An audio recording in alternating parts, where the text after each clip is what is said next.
That's right. Episode 67 of the Hardline Sports Talk. I'm Michael Merlo. I'm joined by John Michael Masiri. JM, how are you doing today? I'm good, Murray. Yo, nice fade, man. Looking good. Yeah, got it today. Feeling good. If I'm feeling good, that means I'm playing good, right? So I'm Yeah, excited. I hope so. I'm expecting a big performance out of you tonight.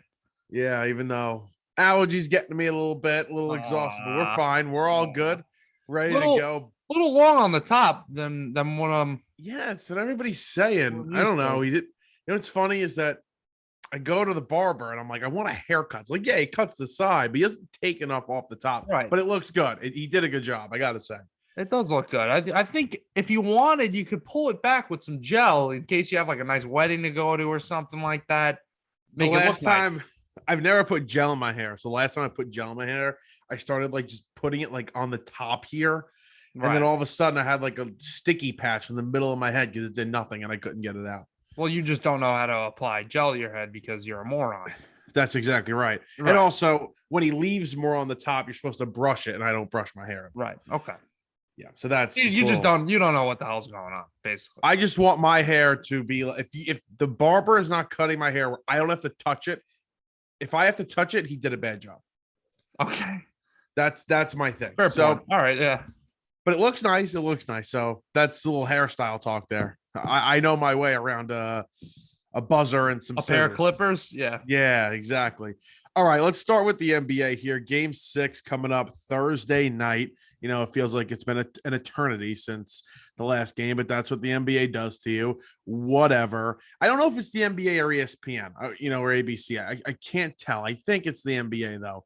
But either way, we got game 6 in Boston Thursday night. Golden State looks to clinch it after winning a game in which if I told you Steph Curry didn't hit 1 3-pointer in the game and he only scored 18 points, you would have told me Golden State loses that game. No, they win the game at home. Andrew Wiggins steps up and they've got a chance to clinch another NBA title. What would this be? Their fourth now in in the little Steph Curry era? Klay Thompson, Draymond Green, Steve Kerr. Yeah, number 4. Listen, Warriors, they had, like you just said, a really nice performance around Steph Curry. He did not have it in game 5, and they picked him up. And that's what they had to do. I mean, after the guy goes out, puts up 43, has a historical performance in game 4, and he's been lights out the whole series. You knew he was going to have one off game. And luckily in a crucial game 5, a gigantic swing game, especially when it comes to a 2-2 series, they came through for him. And I'll tell you, there's a lot of talk about Jason Tatum and the Celtics and how they played, but for right now, what we're talking about with the Warriors, I think that the story, like you said, is Andrew Wiggins. I mean, he is, if it's not Steph Curry, it's Andrew Wiggins for a finals MVP. He really has been phenomenal. I think the game before he had something like 17 and 16, crashing the boards, playing really, really good defense. He's got a better defensive rating in this series than Andre Iguodala did in the series where he won the MVP back in 2016. So very, very impressive. And I've heard this talk too, even just when he came back, Klay Thompson, in this postseason, Klay Thompson has not looked like himself. And I don't think people expected him to be exactly what Klay Thompson was, which was, a top 75 player maybe ever in the NBA. I mean, he was ranked in the top 75 best players ever, but he has not looked like that guy. On Monday night, he had 21 points, playing a little better. I've heard a lot of talk, though, about possibly getting rid of him and making Jordan Poole the new 2 guard in Golden State, but he's proven those haters wrong. And if he can, have a big game 6, close it out, that could really change a lot. Yeah, I've also heard that. I mean, listen, Jordan Poole, in my opinion, is never going to come close to the type of player that Klay Thompson is. That's no disrespect to him. He's a very good player. Jordan Poole had a great season for the Warriors, but, like you just said, Klay Thompson considered an all-time great, probably going to be a Hall of Famer when it's all said and done. So, I mean, he shows himself in flashes. There was a couple down the stretch. He played really well in game 5, hit a couple really clutch threes, back-to-back threes on 2 possessions. So he's looked good. He's not the Klay Thompson that we're used to ever since the injury 2 years ago and the setback with the Achilles. We knew he wasn't going to be completely back, but he doesn't need to be completely back because this team is just top to bottom loaded. They really have amazing depth, and we should have seen it coming, honestly. The Warriors, they had the first overall pick. Obviously, you know about the Wiseman pick, and they just had a really tough year last year, but we really should have been aware of the comeback. Wait, hold on. I need to correct myself here. Was Wiseman 1? Wiseman was the number 2 overall. It was Cunningham. Kate Cunningham was yes, number 2. So he was 2nd. Okay. And right, and that's what's funny. They don't even have him. So you want to talk about how great this Warriors team is now. They could be even better next year because all of these guys are coming back. Steph, Clay, Draymond, Poole, Wiggins, they're all coming back next season, and they're adding Weissman on top of this, which Weissman could shoot a little bit. Maybe not from 3, but he could shoot mid-range shots. He's going to open up the floor for them big time. So not to talk about next year because, we're still in the middle of this NBA Finals, but this team could win. If they win tomorrow night, they could win another one next year, and it wouldn't shock anybody. But, yeah, did you see the fake Klay Thompson the other day? The fake Klay Thompson? I did not. The guy that looks exactly like Klay Thompson? Yeah. He's been around, for a few years now since, obviously the Warriors have gotten big. He looks exactly like Klay Thompson. So he walked in through the player's entrance the other day, okay? Like before game 5, I swear to God, you got to look it up. It's on House of Highlights. He walks in the player's entrance in he has like a jacket on, a little zip-up jacket, shorts, and like a jersey underneath. You can kind of see it. It looks exactly like Klay Thompson. Right. So he walks through, goes through security, whatever, gets by security, goes onto the court, starts shooting around, hitting threes, things like that. No, come on. Go look it up. 10 minutes go by. Finally, a security guard sees him shooting around and goes, I'm going to need to see your credentials. And she ended up escorting them out. But it's crazy. What the hell? He had somebody videoing him, so maybe it kind of looked real because Klay Thompson, wouldn't be shocking if Klay Thompson was walking in and somebody was filming him. You gotta look it up on House of Highlights. This is where I saw it this morning. Sneaking into game 5 of the NBA Finals. Oh my God, yeah. He's on the court shooting, and he's hitting shots. Actually, he looks pretty good. Looks like he can play a little bit.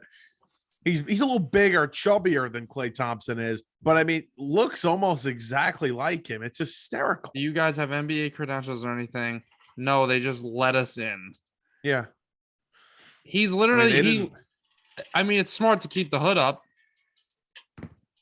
Yeah. He's not making shots like Klay Thompson can, but that's pretty good. What's there's another impersonator. Oh, the Max Scherzer guy. That guy is crazy. That guy really does look like Max Scherzer. Isn't he like an actor or something? He's not like a nobody, right? He's not a nobody. I think he's got some sort of other gig, or he's known for something. That's scary. I don't know which one's scary. I think the Scherzer one's actually a little more scary. Yeah. I'll tell you one thing, though, Mer. The Boston Celtics, I mean, obviously, I could sit here all day and talk about how important this game is. And, they don't need to hear that crap. Obviously, if they lose, their season's over. The Warriors win. We want to throw around Jason Tatum's name with names like KD and Giannis and, the top players in the league, especially KD, because I think a lot of people, compare his game to KD's. If you want to have your name in that conversation, you need to come through in a big situation like this. And I understand Jason Tatum's only 24 years old and all that, but that's great and everything. Of course, the guy's 24 years old. I think he'll be a fantastic player in this league for years.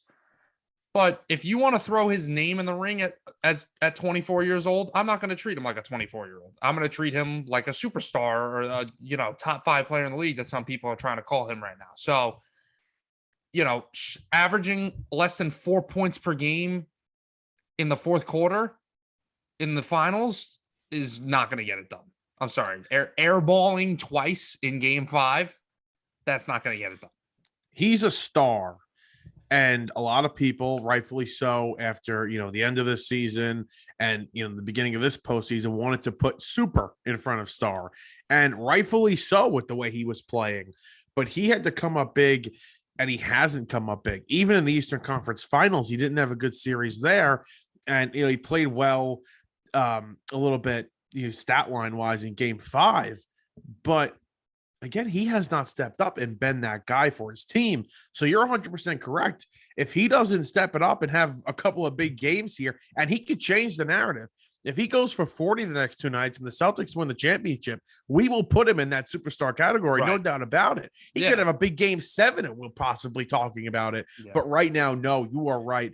He has not put himself – he hasn't positioned himself well to really consider himself a superstar. You cannot name those names and then add Jason Tatum's with, and there's still plenty of time. I mean, you look back at the all-time greats and even the current players who are these household names and future Hall of Famers, and we're throwing them up with the names like Michael Jordan and all the greatest players to ever play.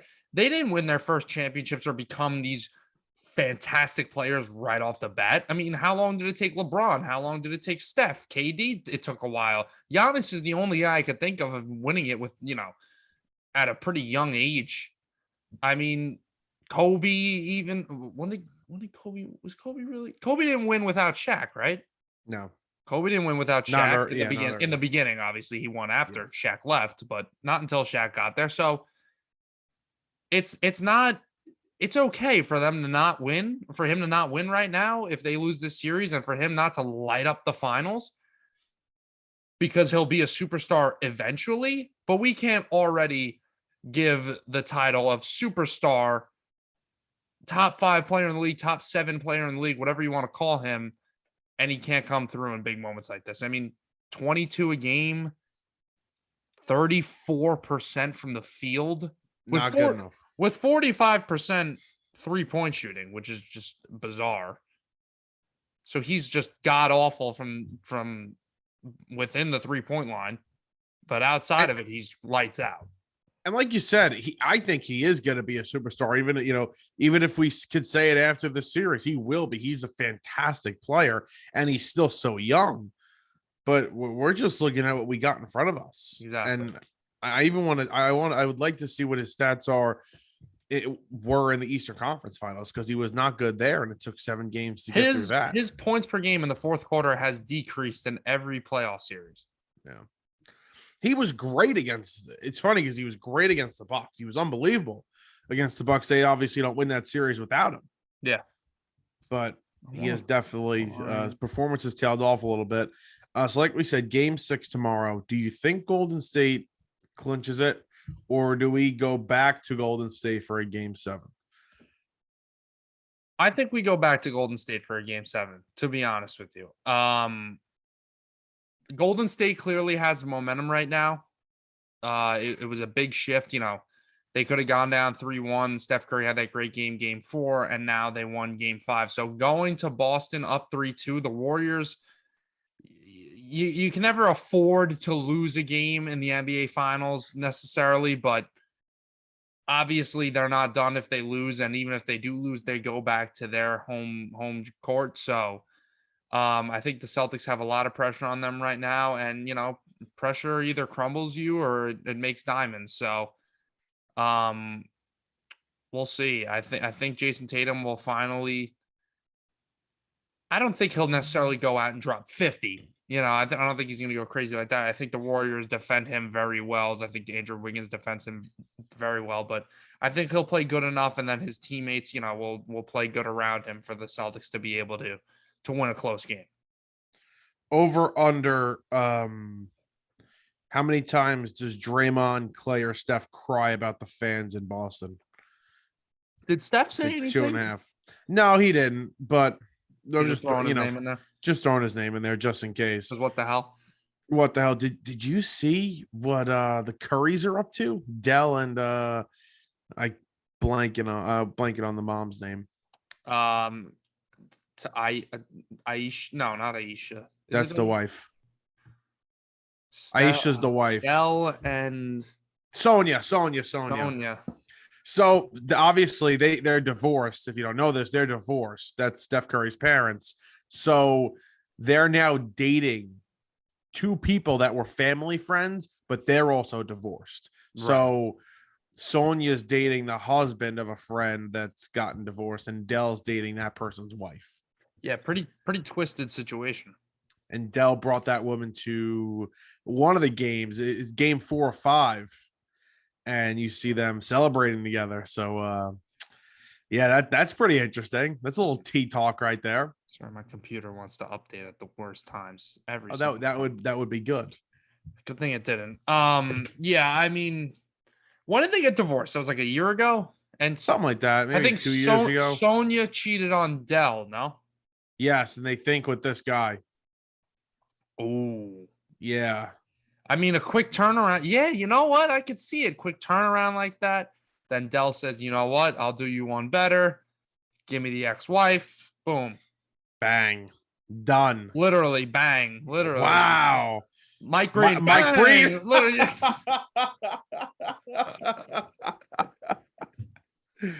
Seriously, though. Puts it in. Yeah. You know. Oh. Wow. Seriously, though. I think Mike Breen should narrate, certain sex scenes. tapes. Yeah. Yeah. Oh, Rick DiPietro had me crying today. Somebody called in and said the Jets are going to shock everybody. They're going to go 5-0 to start the year. And Rick DiPietro, literally no hesitation, goes, if the Jets win the first 5 games of the year, I'll make a sex tape and release it to the public.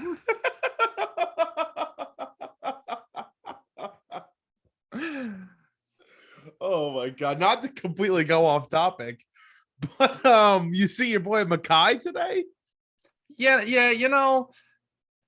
I would really love for him, obviously, to come out really motivated and have a fantastic season this year. But the Keys just got to shut up. I mean, he makes an idiot out of himself. Like, people are reporting on you. You came into camp last year freaking gigantic, and then you got hurt and missed the rest of the season. You played 3/4 of the football season. And, there's been a lot of questions about you. So you want to play in New York, and even you want to play anywhere, just deal with this crap. Stop going back. I don't like Rich Cimini, but stop going back at him on Twitter, making T-shirts and everything. Did you see the shit? You saw the shirt he made. Yeah, actions are better than words, dude. Like, they speak louder than words, dude.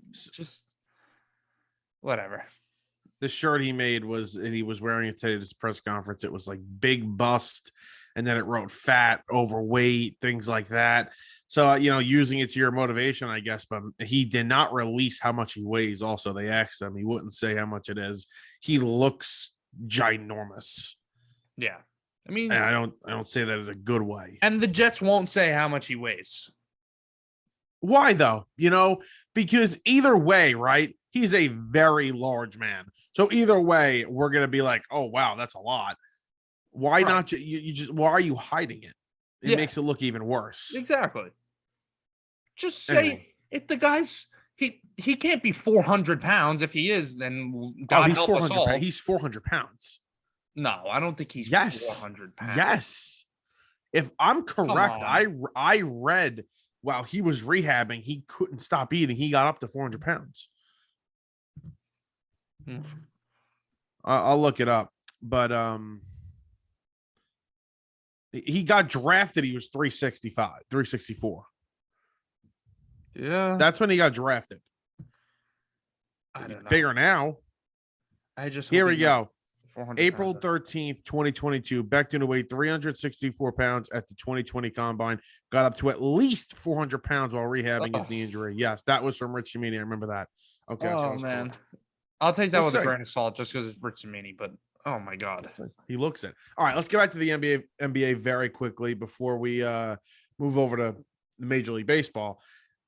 The NBA Finals, it's a very cool finals because most of it has these two teams that, especially the Warriors, these guys were drafted. They're homegrown guys. They did it exactly the right way. Yes, Golden State had that brief period with Kevin Durant, but Curry, Draymond, Clay, you can't pull Wiseman next year when he comes back. I think Looney was drafted by them. He's been big for them. What about no? Did Gary Payton come over from Portland? No, he was. I think he was. Oh, that's Gary Trent. Yeah, I think. Yeah, he was drafted by them. Yeah, they've just done such an unbelievable job. Go over to Boston. Jaylen Brown drafted. Marcus Smart drafted. Obviously, Jason Tatum. These are their guys. So it's really been about Robert Williams. So it's really just so impressive to see what these two teams are doing. They've done it the right way. And it's been a pretty good finals, better than I thought, to be honest with you, considering the way the rest of the postseasons went, especially the finals. The who knows? finals. Maybe we've just been spoiled from previous matchups or whatever. I mean, you look back at the Warriors Cavs series, the 73-9 year. I really like, when the hell is that finals ever going to be beaten? Coming back from a 3-1 lead, that game 7. I mean, that was just. But I think this is the best possible finals they could have had. And you have two historic franchises now to this point. You have two, I think, evenly matched teams. We've seen that. Two very defensively sound teams, too. I don't know why Siri just thinks it could just pop up whenever the hell it wants, but she just did. You know, I use that Siri like when you're in the car and you got to make a call or send a text or something. That. So I hit the thing and it was just giving me problems today. Like I said, like, call Michael Merlo. On it, 5 seconds goes by, nothing. One moment, like how hard can it be? Just sometimes she can't connect to whatever. Well, she's got to get it together. Yeah, well, it's her one job. That's yours, not mine. Mine are usually good. I don't use that in the car like you do, though. You use it big time. You should. I know, but I'm not always on CarPlay. Okay, it's weird. I don't always plug my phone in. Anyway, I think I think Golden State closes it out in Boston. Honestly, it's tough to say just because this series you can't expect anything, honestly. But I'm hoping for a game 7 just for entertainment purposes. I do want Golden State to win, but I do. You're a diehard Knicks fan, of course you do. Oh yeah, diehard Knicks fan. No, I'm a diehard Boston hater. That's what I am. Yeah. I don't know. I think they lose at home in front of their fans. Be interesting. Maybe some. And then there's like some controversy after the game because, you know, the fans will go ballistic and like throw things and probably say a kid maybe cursing. Yeah. Did you see that? What Clay said? He said, like, I think we talked about it. How grown men were cursing in front of fans, and there's just videos of kids cursing like F Draymond. That was hilarious. I was like, so funny. Like you're worried about them cursing in front of the kids. Meanwhile, these kids from Boston are screaming F you. Like it's nobody's business. Did you see people just crying that Draymond Green has a podcast? Yes. And first of all, everybody has a podcast. Everybody has a podcast. I don't know if you saw what Tyreek Hill said. Yes, I did see. Wait, about what? About Tua and Pat Mahomes? Oh, yes. They asked Tyreek Hill, or somebody asked him, or he just said it. You know, you could pick between the quarterbacks, whatever. And he's like, oh, in terms of arm strength, I'm going Pat Mahomes all day. But when it comes to accuracy, like, give me Tua. And I was like, give you Tua? What the hell are you talking about? Anyways, so Draymond Green has his own podcast, and people think since he's not had a great finals, like, and he recorded his podcast, like he's like not focused and like doesn't care. Oh yeah, I'm sure. Like, what do you want the guy to do? Like, go home and like stare at his wall for the next 3 days and just think about basketball until they play the next game? I'm sure that's exactly what it is. And his podcast is actually pretty cool because he does it right after the game. So it's like his thoughts, you know, right. His raw emotion right after the game. And people actually think in the media, they're kind of worried about that because if this podcast does do well, and I think it will, I think he's an entertaining personality as much as I dislike him. He's entertaining. they think that he's not even going to, when he goes in for his post-game press conference, it's just going to be nothing because he wants to put everything on his podcast. And they think that maybe it'll take away from that, but right. who knows? He's got like NBA on TNT written all over him, Draymond, Yeah. in the future. You know what's funny? I've realized What? Charles Barkley, out of every TV media personality, I think he's the most entertaining out of everybody. He's hilarious. Like he's funny. He could be insightful. He's real. Yeah. Like he's the best. He is so funny. That whole panel is great. Oh yeah, they're the best. Ernie Johnson, the GOAT. Love him. They win awards every year. I mean, they're that good. Yeah. But yeah, Charles Barkley is the man, and you're right. Terrible. He could just sit right there and be perfect. Yeah. Right there. All right. I think that's enough basketball. A lot of basketball there. We come back. We got a lot of interesting discussions when it comes to Major League Baseball. So stay tuned for that. We'll be right back. Episode 67 of the Hardline Sports Talk. We are back. Michael Merlo and John Michael Masiri with you. Let's get in some baseball here. We're going to travel out west to start off tonight as we've got some very, very interesting things happen out there. The NL West is going to be something to finish off this year. We knew the Dodgers were going to be great. We knew the Padres were going to be pretty good, and we knew the Giants were going to be pretty good. But the Padres have been better than expected and got bad news on Fernando Tatis the other day, and they've been without him all season long. They've tied for first. And the Giants over the weekend sweep a 3-game series at home from the Dodgers, and they got bad news on Walker Buehler. So we'll start with the Giants and the Dodgers. Dodgers get swept on the road. Not looking good for them right now. No, they're not playing so hot. And you just said, the Walker Buehler news. And, this is a Dodger team that obviously had immense expectations coming into this year, and we still expect them. I mean, they're still atop the division. Was it at half a game now? They lose the lead.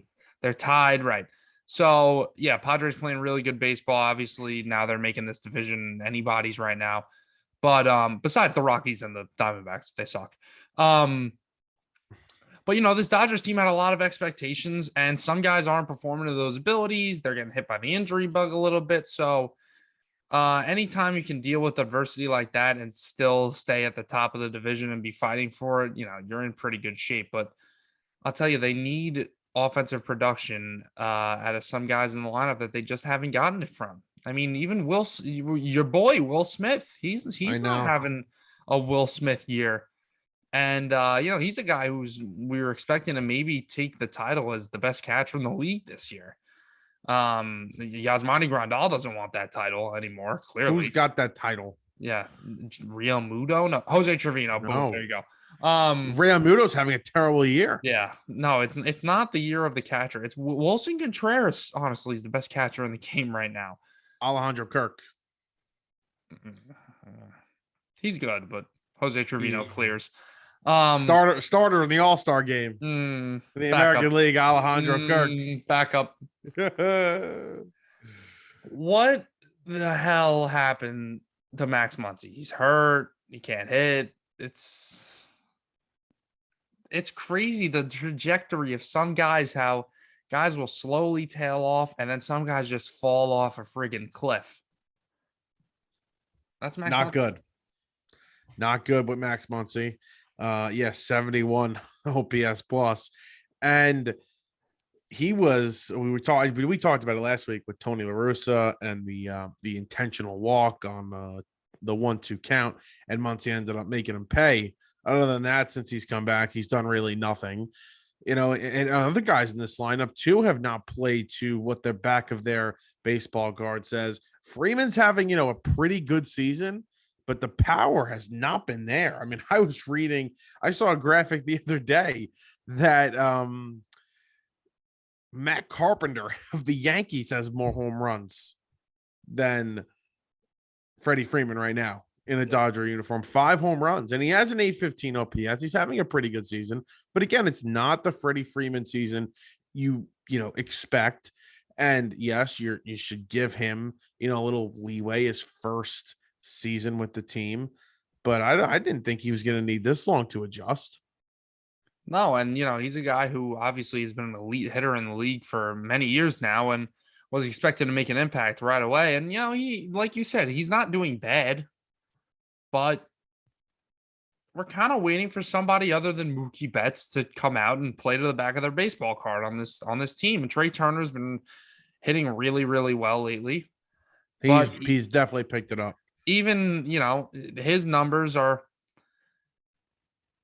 they're close to what we're used to out of Trey Turner, but they're not exactly what we would have thought, especially going into his age 28, 29 season here, getting to the heart of his prime, going back to the year he had last year. And obviously baseball, offense is down around the league.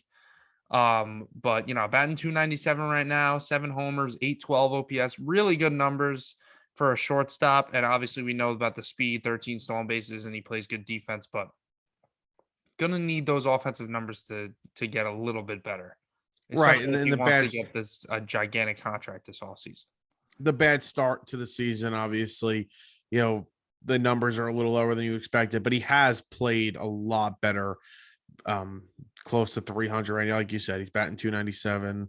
So he seems like he's going to be fine. Maybe the pressure, like you just said, of trying to get that big time contract could be getting to his head a little bit.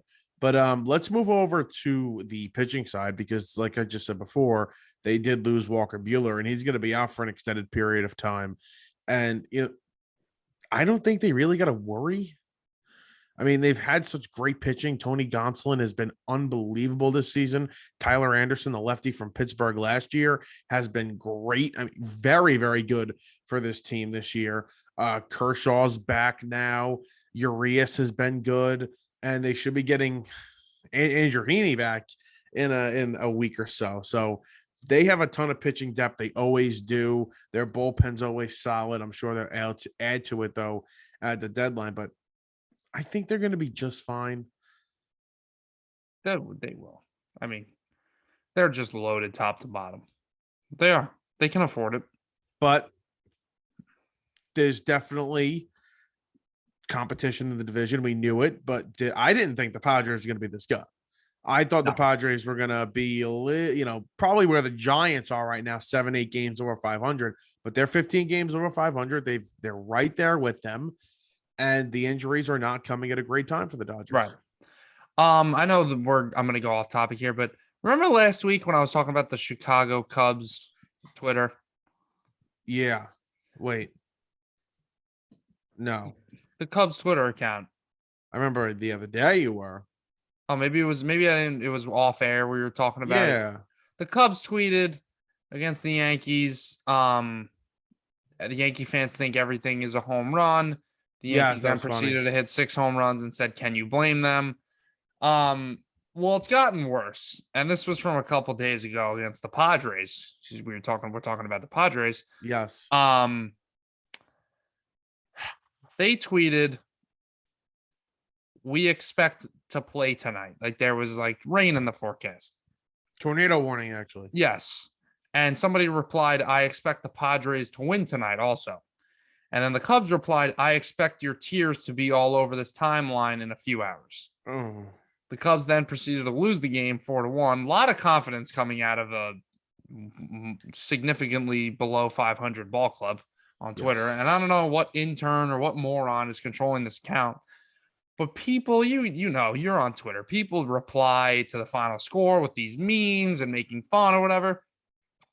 And the Cubs are just like ripping off replies to these people, just going back at them and just continuously just embarrassing themselves on Twitter after taking a loss, and they just can't deal with it and just exchanging blows with these random people.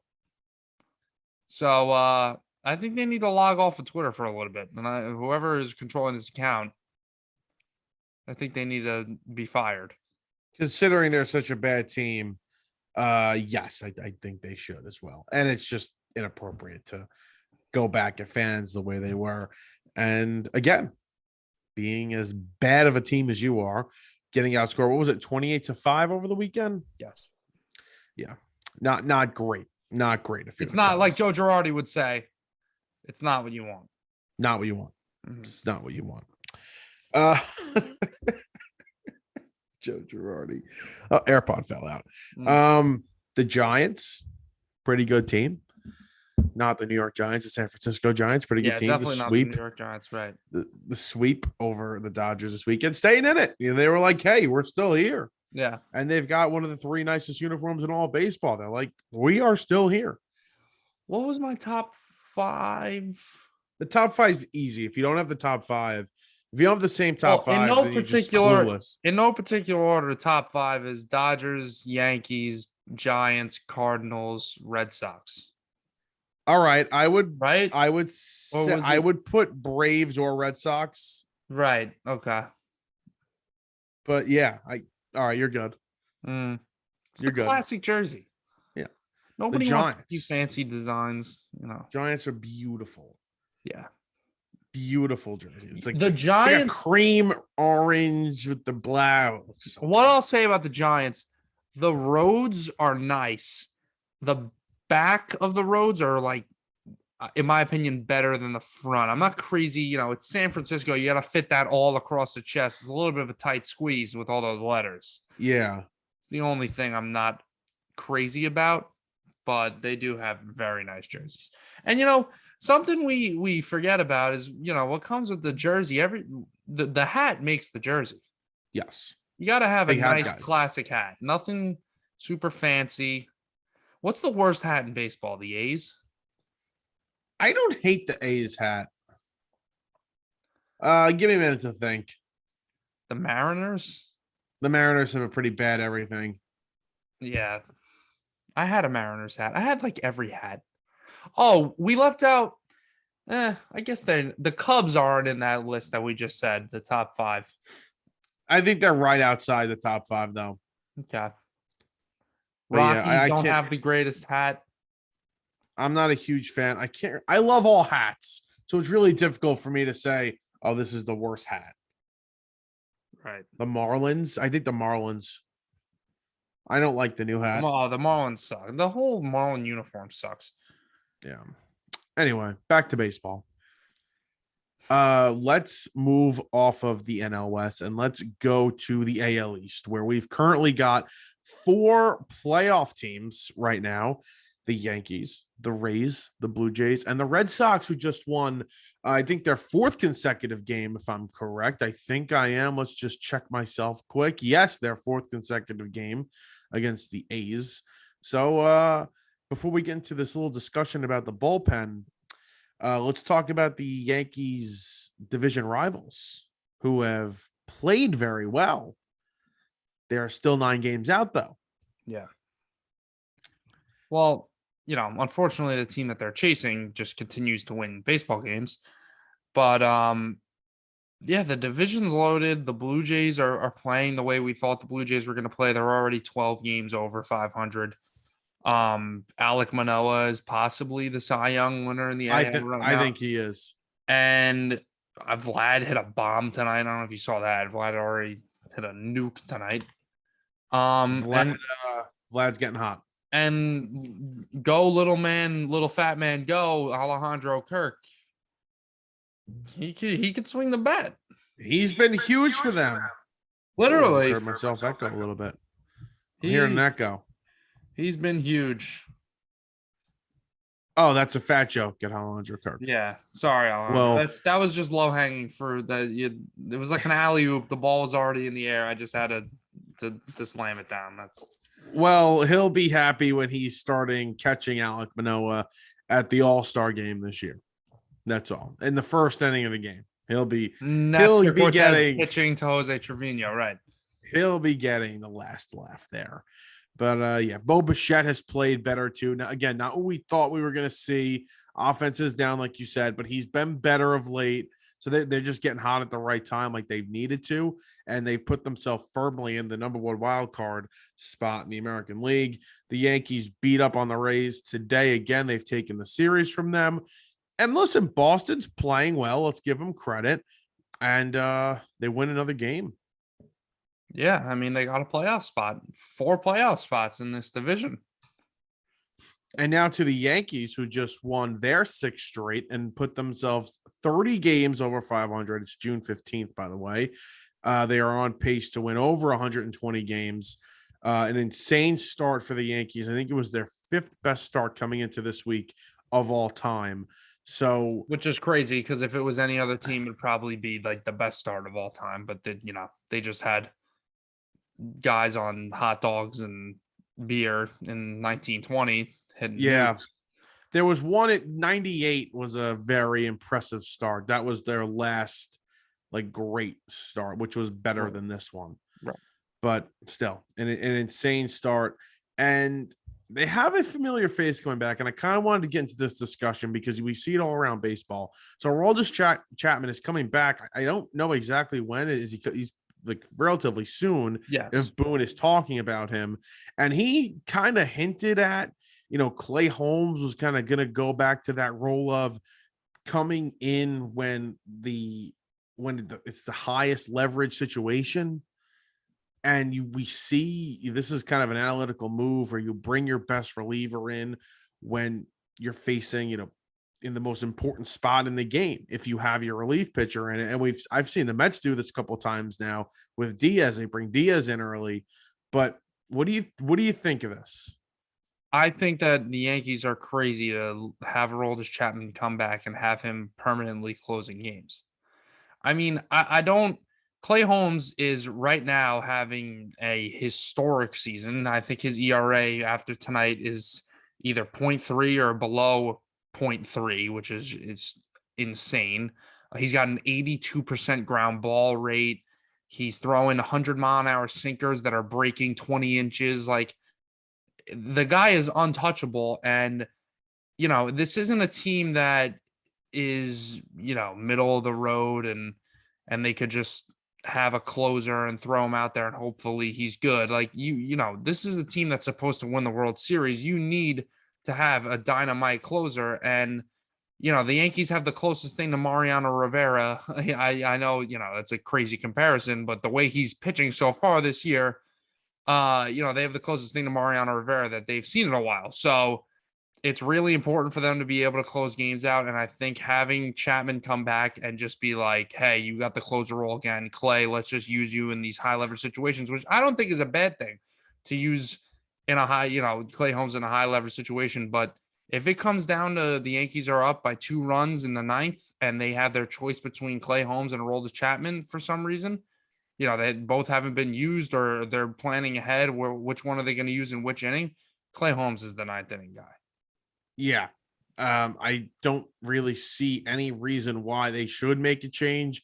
And Michael Kay was kind of bringing this up before. He thought that it was more mental than anything else when it comes to Aroldis Chapman, because they don't believe that he can handle not being the guy in the 9th inning. Well, and that just, I don't know, mean, that come on, like makes you mad a little bit. who are you? Like, I know he probably means that from more of a genuine standpoint where he's saying it's not Chapman being like, oh, screw this, I'm the closer.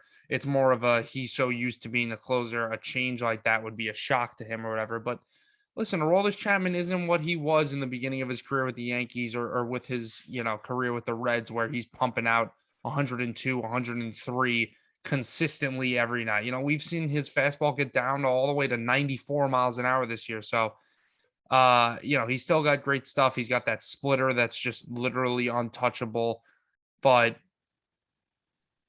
he's not the pitcher that he once was, and he struggles with the command, and we know about the injuries and everything like that. So I don't understand where the Yankees, and we're in such an analytical world now in baseball, how can you have a person designated to close games? That's like me saying, I'm going to put, I don't know, I'll use Anthony Rizzo for whatever example. I'm going to put Anthony Rizzo in the game in the 9th inning, no matter who's pitching for the team we're facing, if it's a lefty, if it's a righty, what kind of pitches they have, how many guys are on base.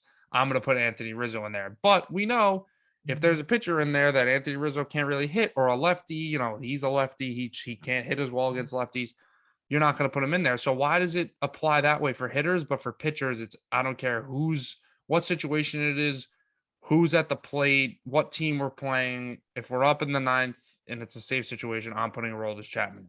No, that's not what you're going to do. Right. And I get that. And I like that move. Buck had used Diaz against the Dodgers in the bottom of the eighth when Betts, Freeman, and Trey Turner were coming up. Those are their best three players. The Mets were up 2 runs at the time. You want to use your best reliever when you believe is the highest leverage situation. I understand that. But like you just said, if it comes down to it where, okay, you have both of them and you almost have a choice that, okay, in the ninth inning, if I had to go somebody, it's obviously Clay Holmes and it's not really close at this point. So I don't know. It just seemed kind of sketchy. And it almost feels like Boone has made up his mind already. Like, I can't use this guy in any other situation. So we'll see what happens. I don't think necessarily. I think Boone was just saying, I think he was actually kind of saying the opposite. He said Clay Holmes is still going to be closing games. He didn't say every game, but he'll still be closing games. Oh, you think Holmes will be? Yeah, not consistently. Like Chapman will be closing games too, but I think he's going to be aggressive with Clay Holmes, and he's not afraid to have a role as Chapman. I don't know if that means he'll have Chapman set up or not pitch at all. I don't know what that's going to be like. It would be weird and hard to get used to if you put Chapman in the eighth inning and Clay Holmes comes in the ninth. But you would like that. No, I mean, isn't that what you'd want? Yeah. That's what it's got to be. So we'll see what happens with that. But the Yankees, like you just said, Aaron Judge hit his 25th home run, off to an historic start himself. I'd like to see him make this 61 home runs, Roger Maris's record, a real thing. You think he has a shot at least making it interesting late, in September? Oh, I think he's definitely got a shot. I mean, 25 home runs, and we're 62 games into the season. What's he on pace for? Let's see.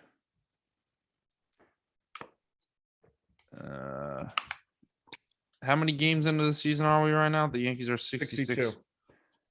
62. They're 46 and 16, right? Okay, so let's go to the old calculator. I'm going to guess 66. Let's do 25 divided by 62 times 162. He's on pace for 65 home runs right now. Wow. So he would break that record. And he would flirt with Bonds. Yeah. He'd flirt with 70. That'd be something. That would be something. I think he definitely has a realistic shot, knock on wood, health-wise, as long as he stays healthy, of getting, let's be honest, the real home run record. Sure. The record books does say 70, but yeah, I understand what you're saying. Yeah, but you can call it the real home run. A lot of people are going to celebrate it as the real home run record if he does break it. Yeah, they will. But it's not not true. Be one of those people. Oh, so you're spreading fake news around. No. Is what you're doing. You'd be spreading false information around if that's what you would do. Real. Okay. That's cool. I see what you're into. That's fine.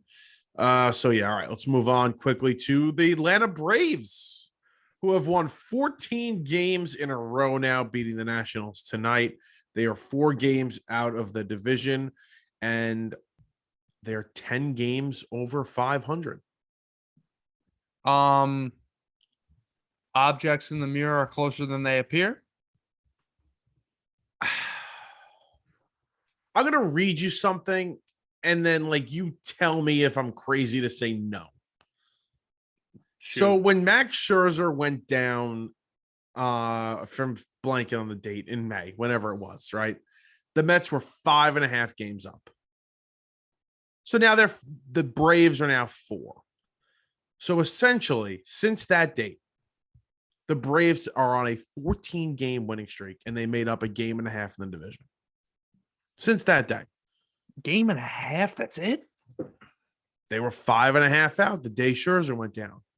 So yes, the Mets lead went up to 10.5, and then they went out west as the Braves started their 14-game winning streak. Right. I see what you're saying. So the reason why the Mets went up 10.5 games was because they played 2 really crappy teams and won 6 straight at home right before they went out west, and the Braves were on a little bit of a losing streak. Well, then the Braves also played a bunch of crappy teams. I mean, now the Braves on this winning streak haven't played a team over 500, and give credit to them, and they haven't lost a freaking game. Yeah, but yeah, it's I don't know. I never thought that the Braves were just going to go down easy. I never No, thought. I of picked course them to not. win the division. Yeah, of course not. I mean, they're defending World Series champions, and they don't.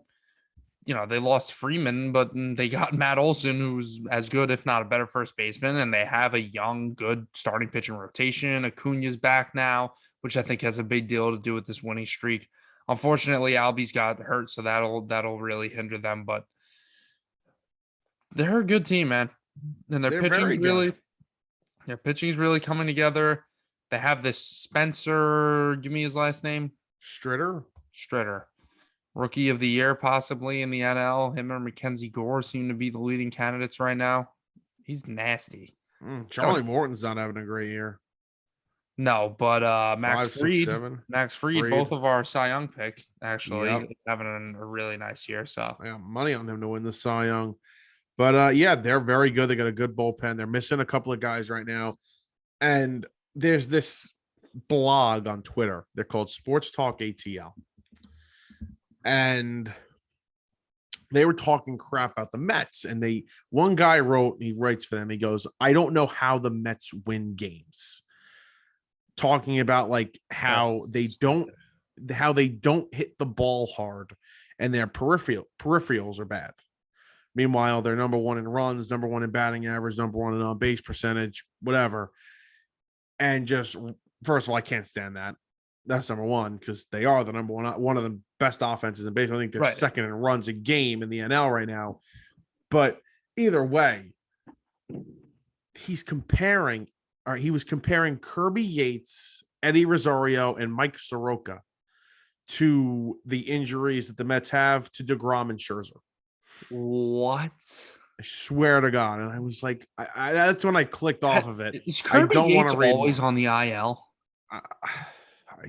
When was Kirby Yates? I don't even remember them signing Kirby Yates. Me neither. But anyway, I just found that's that just funny. a ridiculous statement. That's all I could say. Oh, yeah, he is. They did sign him. Wait, hold on. He hasn't pitched since 2020. Okay, whatever.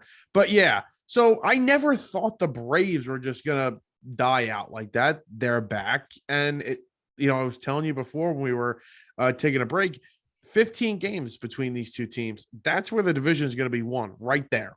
15 games between the Mets and the Braves to finish off this season. And they don't play them again until July. So they're going to go from the middle of July, right before the All-Star break, to October, playing each other 15 times. So it's going to get very, very interesting.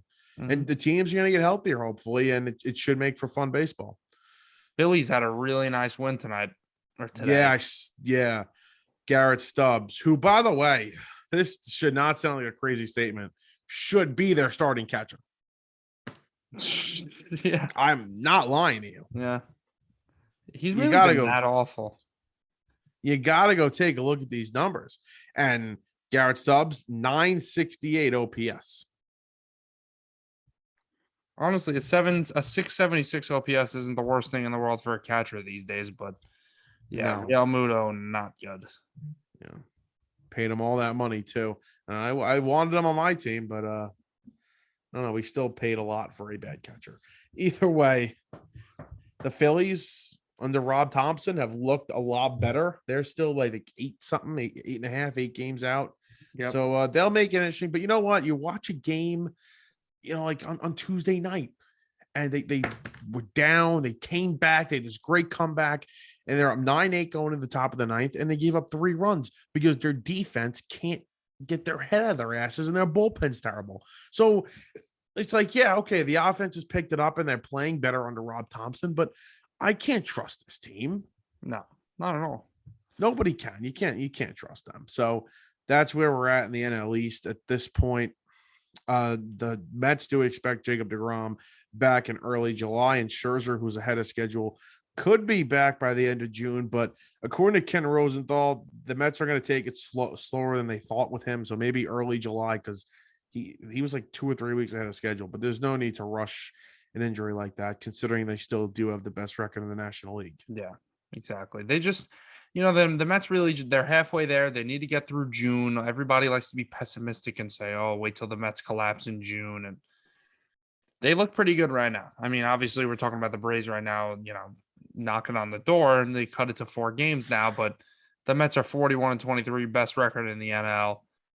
Just have a decent June and shut all these people up.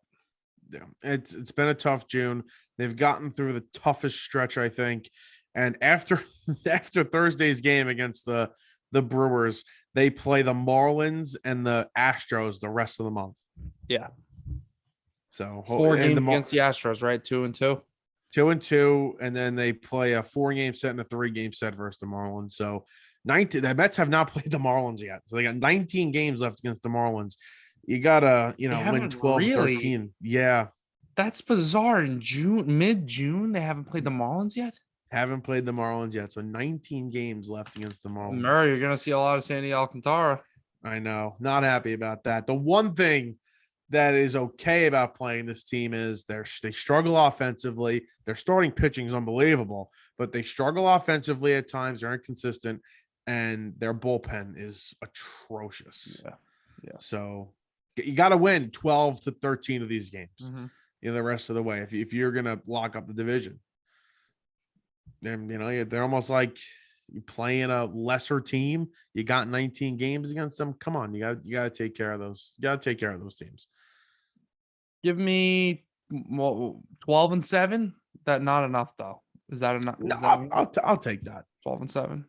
I'll take 12. We struggle historically against the Marlins. It's like 2 out of 3 every time. Oh, yeah, that's fine. Hey, sign me up. Sign me up. They're already 9-3 against the Phillies. They've lost 2 games or 3 games to the Nationals. So they're 19-7, I think, within the division to start the year, which is good. You always want to win those division games as much as possible. Anything else here? I don't think so. Judge and the Yankees are going for the arbitration, correct? Soon. Ooh, they have to have like the hearing or whatever. Right. They have to get a deal done. Maybe like while they're talking, the Yankees be like, "Yo, by the way, like 8 years, 300. Like, you want it?" Or that's what I'm thinking. Like, do you? Yeah, the question was posed to Ken Rosenthal before the tonight's game. They had it on FS1. The Mets and the Brewers. Do you think that maybe they're like, I know you don't want to negotiate during the year, but here's what you wanted. Here's the deal you wanted. I don't think so. I don't think he'd accept it. I don't think so either. And I think they have that I think the Yankees don't want to poke the bear, kind of, because they already talked to Judge and he said, he doesn't want to negotiate during the season. And I don't think they want to piss him off by trying to negotiate during the season. Yeah, that makes sense. Don't piss him off.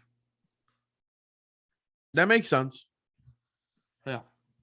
Although, if they feel like it's an offer that gets it done, I don't know. Contract negotiations are so tough. But if they went to them and said 8 years, 300, I think he may accept that. He should. That would be over the $36 million a year by a little bit. Clay Holmes now has 28 scoreless straight scoreless appearances. That's tied with Mariano Rivera for the longest in Yankees history.